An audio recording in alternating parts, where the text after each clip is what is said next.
बिस्मिल्लाहिर्रहमानिर्रहीम। हमारी मैथमेटिक्स बहुत से पोर्शंस के ऊपर मुश्तमिल होती है, जिनमें एक होता है बेसिक अरिथमेटिक। ये हम आमतौर पर इब्तदाई जमातों से पढ़ना शुरू करते हैं, जिसमें प्लस होती है, माइनस होती है, मल्टीप्लिकेशन होती है, डिवीजन होती है। इसमें पॉइंट वाले सवाल होते हैं, फ्रैक्शन वाले सवाल होते हैं।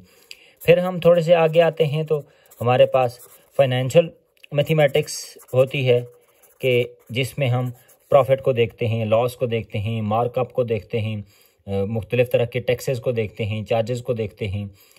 इसमें इनहेरिटेंस के सारे सवालात शामिल होते हैं। इसके बाद हमारे पास मैथमेटिक का ही एक पोर्शन होता है अलजबरा, कि जिसमें हम मुख्तलिफ़ तरह के वेरिएबल्स को देखते हैं, कांस्टेंट्स को देखते हैं, कोफिशेंट्स वगैरह को देखते हैं, और जो वेरिएबल्स की नामालूम मकदारें होती हैं उनको हम मालूम करते हैं।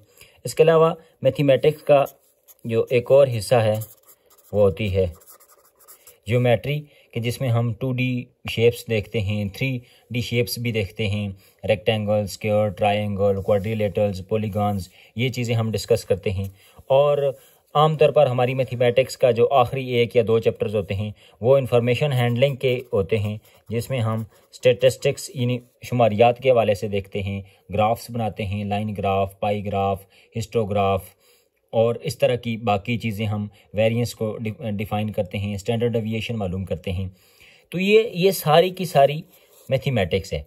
आज के सेशन में हम देखेंगे कि अलजबरा क्या होता है। अलजबरा, अगर हम अलजबरा को उर्दू में लिखें तो ये ऐसे लिखा जाएगा, और हमें मालूम है कि अलिफ और लाम ये अरबी के अल्फाज में आता है। तो इसका मतलब हमें ये पता चला कि अलजबरा जो है ये अरबी ज़ुबान के एक लफ्ज़ से निकला है। अब अरबी ज़ुबान का वो लफ्ज़ कौन सा था? वो था अलजब्रो अलमुकाबला। ये अलजब्रो अलमुकाबला के नाम से अलजबरा निकला है, और अलजब्रो अलमुकाबला एक किताब का नाम है कि जो कि लिखी है मोहम्मद मूसा इब्न अल ख़वारिज़मी ने, कि जो कि बहुत बड़ा मुसलमान साइंसदान था, और इसने ये किताब 825 में लिखी है। तो इस तरह 825 में मूसा बिन ख़वारिज़मी की किताब अलजब्र अल मुकाबला से ये वाला जो हमारा अलजबरा है ये लफ्ज़ डिराइव किया गया है। आमतौर पर हम जो बेसिक अरिथमेटिक होती है उसमें हम देखते हैं कि हम उसमें मुख्तलिफ़ तरह के ऑपरेशंस कर रहे होते हैं, जैसे हम प्लस करते हैं, हम माइनस करते हैं, हम मल्टीप्लाई करते हैं, हम डिवाइड करते हैं। लेकिन अलजबरा में हम एक एक्स्ट्रा काम करते हैं, और वो एक्स्ट्रा काम होता है कि हम जो अंग्रेज़ी के स्मॉल लेटर्स होते हैं, यानी ABCX YZ T, हम इनको इस्तेमाल करते हैं, और उनसे जो है वो अलजब्रिक एक्सप्रेशन बनाते हैं। उसमें कोफिशिएंट्स होते हैं, उसमें वेरिएबल्स की पावर्स होती हैं, फिर कांस्टेंट्स होते हैं, और इन सारी चीज़ों को मिलाकर हम अलजब्रिक एक्सप्रेशन का नाम देते हैं। तो आइए अलजब्रिक एक्सप्रेशन से अपने सबक का बाकायदा आगाज़ करते हैं।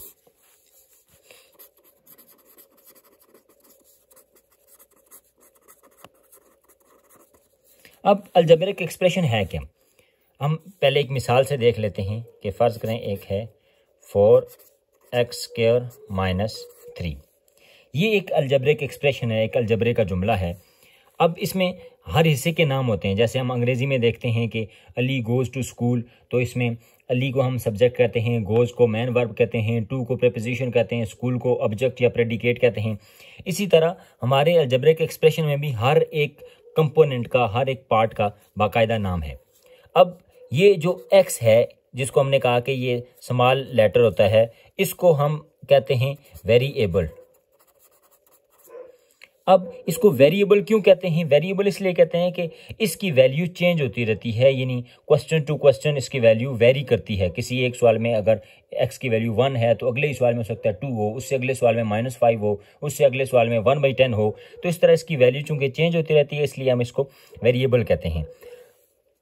अच्छा, ये वेरिएबल x के अलावा कोई और भी हो सकता है, t हो सकता है, a हो सकता है, z हो सकता है, y हो सकता है। अब वेरिएबल की हमेशा कोई ना कोई पावर होती है। ये जो वेरिएबल की पावर होती है हम इसको पावर भी कहते हैं। इसका एक और नाम इंडेक्स है, और इसका एक और नाम एक्सपोनेंट है। अब जो वेरिएबल के साथ जो डिजिट लिखा होता है, जो नंबर लिखा होता है, हम उसको आमतौर पर कहते हैं, इसका नाम है कोफिशिएंट। और ऐसा नंबर के जिसके साथ कोई वेरिएबल नहीं होता वो अलजेब्रिक एक्सप्रेशन में कहलाता है कांस्टेंट। और प्लस या माइनस यानी जो ऑपरेशन दरमियान में हो रहा होता है, प्लस होता है या माइनस होता है, हम उसको कहते हैं ऑपरेटर। तो इस तरह हम देखते हैं कि अलजेब्रिक एक्सप्रेशन में बुनियादी तौर पर 5-6 अज्जा होते हैं, 5-6 पार्ट्स होते हैं, उसके कंपोनेंट्स होते हैं, जिनमें है एक सबसे बुनियादी है वेरिएबल के, वो अंग्रेज़ी के कोई छोटे हरूफ तहजी होते हैं जो ए से लेकर जेड तक कुछ भी हो सकता है। उस वेरिएबल की पावर, और इस पावर को हम इंडेक्स भी कहते हैं और एक्सपोनेंट भी कहते हैं। वेरिएबल के साथ आने वाला जो नंबर होता है हम उसको कोफिशिएंट कहते हैं।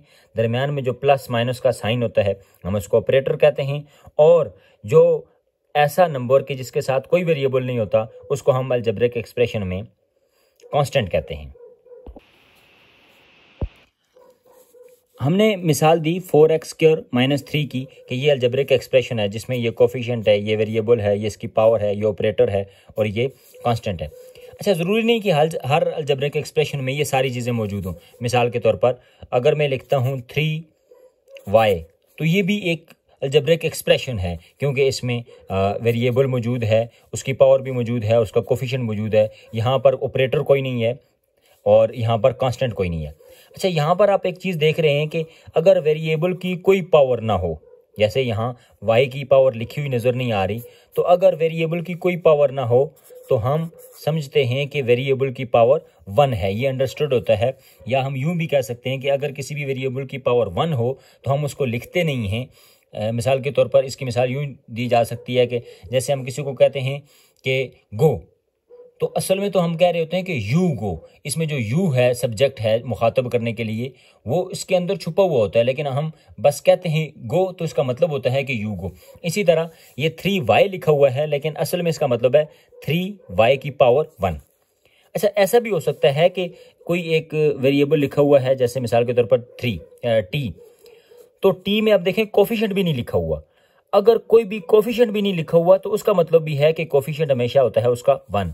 जैसे सिर्फ हमने t लिखा तो t से मुराद है 1t की पावर 1, यानी अगर हम लिखते हैं सिर्फ t तो इसका मतलब होगा 1t की पावर 1। तो हमने ये चीज़ देखी कि अलजेब्रिक एक्सप्रेशन में ये सारे कंपोनेंट्स भी हो सकते हैं और इसमें कोई कंपोनेंट ना हो तब भी वो अलजेब्रिक एक्सप्रेशन होता है।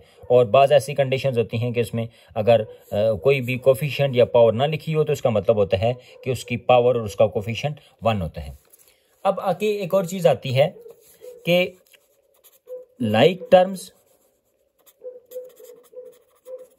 और अनलाइक टर्म्स। लाइक टर्म्स की तारीफ ये होगी कि कोई भी ऐसी टर्म्स कि जिनका वेरिएबल भी सेम हो दोनों में और उनकी पावर भी सेम हो। जैसे मिसाल के तौर पर हमने मिसाल दी 2x और दूसरी 4x। देखें दोनों में वेरिएबल x है और दोनों की पावर 1 है, तो ये दोनों लाइक टर्म्स हैं। इसी तरह एक और मिसाल देते हैं 3xz की पावर 2 और 2xz की पावर 2। अब देखें कि इसमें पहली रकम में x की पावर 1 है, z की पावर 2 है, दूसरी रकम में x की पावर 1 है, z की पावर 2 है और दोनों में वेरिएबल xz हैं। तो इस तरह ये दोनों रकमें सेम हैं, लाइक टर्म्स हैं। अनलाइक टर्म्स कौन सी होती हैं कि या तो उनके वेरिएबल्स ही सेम ना हो, जैसे मिसाल के तौर पर 2x और 2t, ये दो मुख्तलिफ वेरिएबल्स हैं तो ये अनलाइक इक्वेशंस हैं, इन अनलाइक टर्म्स हैं। इसी तरह अगर इनके वेरिएबल सेम हैं लेकिन अगर इनकी पावर सेम नहीं है, जैसे इसमें पावर है 1 और इसमें पावर है 2, तब भी ये अनलाइक टर्म्स कहलाई जाएंगी, ये लाइक टर्म्स नहीं होंगी।